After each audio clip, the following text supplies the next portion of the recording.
Welcome once again, my fellow freaks, to the rusty and musty temples of the worst fighting game, the biofluid-filled Kumite, where I try to find the very worst. I have seen the amateur of the very worst. And with the SNES version of Pit Fighter currently still reigning large and in charge over its empire of dirt, I felt it was time to reach back into the future and pull out a technologically advanced contender to take on the triple threat that is Buzz, Tai, and Kato. F.R.E.A.K.S was a 1998 3D fighter from Midway that broke plenty of the rules that were starting to be established by the 3D juggernauts of the day, like your Virtua Fighters, Tekkens, or even Street Fighter EXs. It decided to load up a roster of bizarre characters with a ton of special moves, along with making arena hazards and 3D free roam movement its marquee elements to varying degrees of success. Now, I gotta be frank here, I never thought F.R.E.A.K.S was bad back in the day. It had a rad roster, an edgy but strangely prophetic story, and some genuine innovation, but ever since I embarked on this never-ending tournament of terribleness, many of y'all, including those that voted over on the Patreon, have demanded that the freaks have their time to shine. Or wait, what's the opposite of shine? Fade? Their time to fade. But we won't know for sure until we get these freaks in the ring. Now, there's not all that much to the origins of F.R.E.A.K.S, but I'm sure I can scrape a few synapses and dig up something. Firstly, there's a bit of confusion as to who actually developed it. Pretty much anyone who bought, or most likely rented it, did so either on their PlayStations or their Nintendo Ultra 64 and would have seen two distinct logos upon booting it up. Midway, of course, but also Sapphire, who for years I had assumed were the main team responsible for it. This is because Sapphire would go on to develop two particular button bashers that were quite similar to the freaks of the bio variety. First is Xena, Warrior Princess, the Talisman of Fate for the Nintendo Ultra 64, and an even more obscure title for the PS2, which has its own crazy side story that I should, nay, must mention here. In North America and Europe, it was simply known as Barbarian and featured the same free-roaming movement and environmental interaction as Biofreaks and Xena. However, in Japan, it was co-published by Titus and Taito and localized as Warrior Blade, Rastan vs. Barbarian, and is actually a part of the Rastan series, despite the fact that originally had nothing to do with Rastan. Alright, well, with that side mission out of the way, let's circle back around to our beloved freaks, or sorry, flying, robotic, enhanced, armored, killing synthoids. Well, as it turns out, Sapphire did not actually develop the core game itself, but merely the third party Midway used to convert it to the PlayStation and Nintendo Ultra 64. Yeah. Converted it from what, you strangely attractive skeleton? I was getting to that, but, hey, thanks for saying that. See, F.R.E.A.K.S was developed by an internal team at Midway, which was headed up by a dude named David L. Simon, who cut his teeth doing QA on a variety of games both big and small throughout the 90s. He did some additional artwork on War Gods before being promoted to the lead artist, designer, and project head of F.R.E.A.K.S. This meant it was not initially designed for consoles, but for the arcades, which will lead to most of you now exclaiming, wait, there's no arcade version of F.R.E.A.K.S.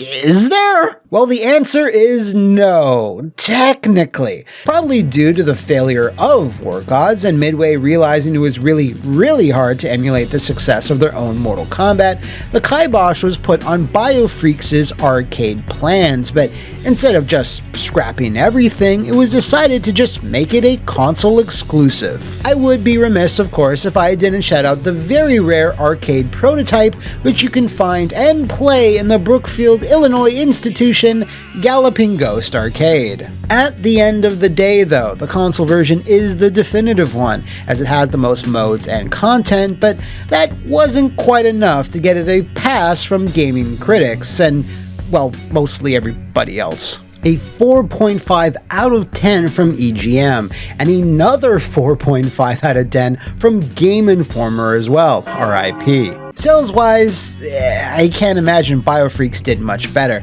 as I wasn't able to find any reliable info on how it did on any platform, which usually makes the situation look bad, and that's not good. Moving on, wait, PlayStation 64 and...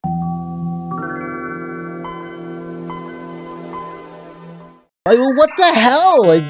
Okay, all you warriors out there, do let me know if you ever play this on PC. I'd love to know if it even booted or not. And considering half the cast looks like they would belong on a 3D accelerator card box from the late 90s, it makes a weird sort of sense. But yeah, that's all she wrote for Biofreaks. It came out, it existed, wasn't very popular, and it's never coming back. Like, you're not going to be booting up a remaster or sequel anytime soon, and see the words presented by WB Games, because if you recall, they've owned Midway's shit for the last 15 years, and aside from Mortal Kombat, have done absolutely nothing with. Also, speaking of presentation,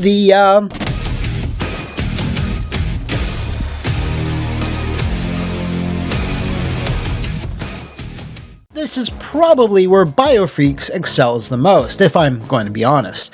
A lot of 3D fighters look the same in the mid to late 90s, a bunch of martial artists, the occasional weirdo, and bright colorful backgrounds, but Biofreaks was the polar opposite of that. This is very much a grim dark world filled with misery, dread, and the crushing oppression of corporate overlords, and, well, I should just let the intro do the talking. It is the not too distant future. Here, the mighty country known as America has fallen like all great empires throughout history. Its 50 states broken into private territories after what was called the Techno-Industrial Civil Wars. With Wall Street in shambles, the government bankrupt, and technological corporate giants running unorthodox takeovers, Neo-America was born. So yeah, that's a nightmare vision of the future that we totally don't live in today. Biofreaks goes hard on this premise though, from the character and stage design, the violence, the music, and the really ridiculous acronym. In fact, the unnerving but memorable music was composed by Aubrey Hodges, who had previously done work for Midway on PlayStation Doom, and of course his seminal soundtrack for Doom 64. While the roster of freaks isn't super robust, what is here at least makes an impression. Every fighter has been cobbled together by an evil corporation and are grouped into specific classes: synthoids, retros, and dozers. This is a fancy way of saying human, mostly human, and then not very human at all. The Synthoid gang is composed of Bullseye, Sabotage, Delta, and Cyclown. Dozers are Minitech and the very infamous final boss, Mutilator, while Retros are Purge, Sapo, and Zipperhead. Yeah, let's just focus on Sapo. I mean, look at this weird frog-faced sumbitch. You can't help but love the guy. Ah, look at that swagger. In fact, today, I declare this Sapo Appreciation Day. Roll the clip! Hey, Sapo. On behalf of me and the entire Yo Video Games community, I just wanted to say thank you. You're one of my favorites. You're like not just a weird lumpy toad monster, but you're also a scholar. You're a gentleman, and most importantly, my friend. Good. There is also one other very lazy character, the sub-boss Clonus, who, guess what, is a clone, and just uses the same Doral-style shiny polygon look that all the characters have access to during gameplay. Once you beat both bosses though, and good luck with Mutilator by the way, you are then presented with this boastful victory animation, and an ending screen for your chosen freak. Sorta. While a portrait of your character and some text is very, midway, these don't read like endings at all, as they're more akin to basic profiles of the character, saying who they are and what they do.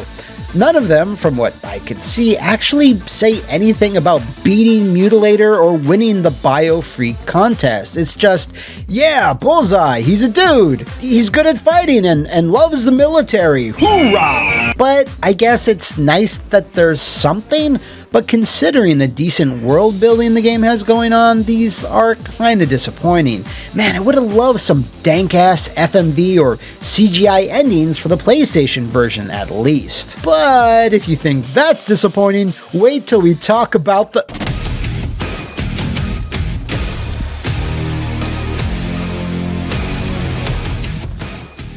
When you boot up Bio.F.R.E.A.K.S, you have a good choice of modes: arcade, versus, survival, team battle, and a pretty in-depth training suite. Then, when you start pushing buttons and figuring out mechanics, you're like, oh, there's a lot here. Plenty of special moves, the shoulder buttons give you a ton of movement options, so it makes for a pretty good first impression. Then, when you start getting into the nitty-gritty, things break down pretty fast, and red flags start waving even faster. When you go through your move list, you'll start to notice that 75% of it is some form of projectile, either ones that do basic damage, incapacitate, or something in between. Like, I swear, Sabotage and Bullseye feel like they don't have anything but a long-range game, and this is made even more baffling when you consider that Bio.F.R.E.A.K.S has its own dedicated gun mechanic. Every freak can fire their own weapon just by tapping the right bumper, and most of them have such quick fire rates they're really hard to react to. And I guess the designers noticed this, as they decided to put in a shield move, which is the shiny texture I mentioned earlier. But they then realized you can't just do that with no limitations, so it has a meter.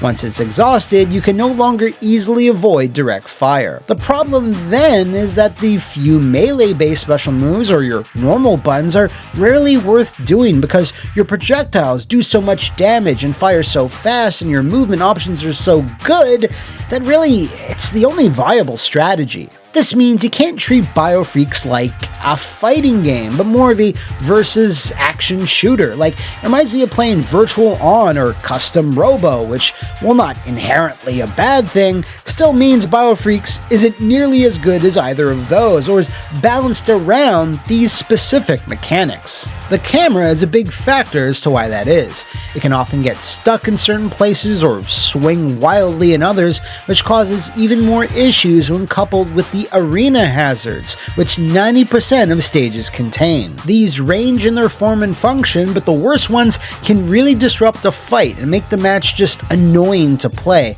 unlike other titles such as Cardinal Sin, which are relatively tame by comparison. There are of course fatality moves, but unlike MK or Mace the Dark Age, which is an awesome game, I'll never be covering it here, Bio.F.R.E.A.K.'s version, mutilations can be done at any time during a match. The catch here is that all of them are incredibly slow, with massive startup animations and a distinct yellow glow to let your opponent know they're coming, so they're very hard to hit consistently, and of course, since they are all close range, their hit ratio is even lower than that. Honestly, I would have liked them to have included standard MK style finishers as well, that utilize the powers of each character to gruesome and unique effect, because here you're just chopping off arms, heads, or torsos, really dishwater stuff. All of these problems doubly apply when fighting the CPU, even on the easiest setting, as the game's roots as a midway arcade quarter muncher are very apparent. CPU opponents absolutely input read and react to things the second you do them, making the game way more frustrating than it should be. This results in Bio.F.R.E.A.K.S being one of those button bashers you don't really get good at. You just need to find the most abusable tactic or special and repeat it ad nauseum. Just make sure not to do so with the game's bizarre first-person mode on, which you can easily accidentally trigger by just mashing buttons. All of this carries over into the versus mode as well, as after only a few matches, which admittedly can be some pretty janky fun, you start to realize, oh wait, the best thing I can do in every situation is just fly around, play lame, and spam my projectiles, which, as you can imagine, gets really boring really fast. This is all a shame because I think these mechanics had been more thought out, as well as a greater focus on what the general moment-to-moment gameplay should be, then things could have been different. You can either be a zippy mecha-style versus action game, or a grounded fighter revolving around melee, but you can't do both. Well, you can, but it's not a good idea. If they had picked a definitive lane, I think F.R.E.A.K.S could have wound up being a bit of a rough diamond, but unfortunately, that roughness also spills over onto the...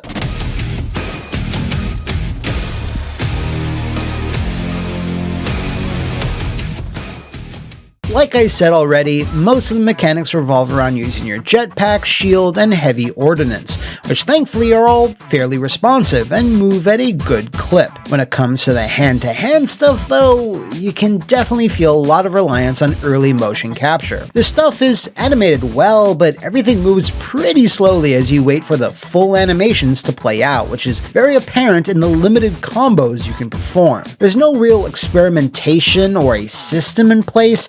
Each freak has about 5 to 6 predetermined strings, and that's it.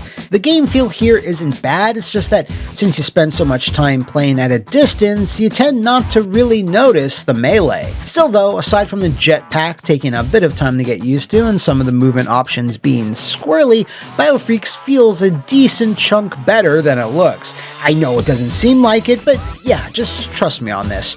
It should feel like garbage, but it manages to avoid that for the most part. But the question is, will it avoid being the worst fighting game? This is a bit of a tough one to place, I can tell you that for free.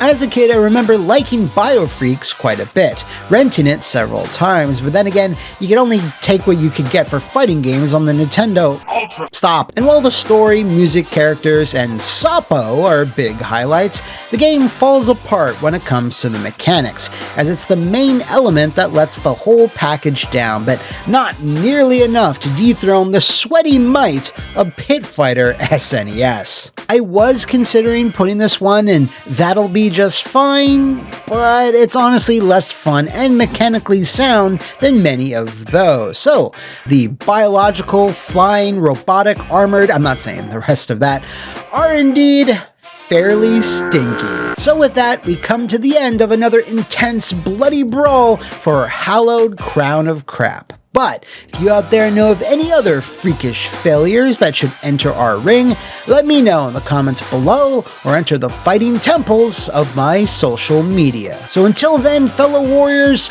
I'll see you next time on the worst fighting game.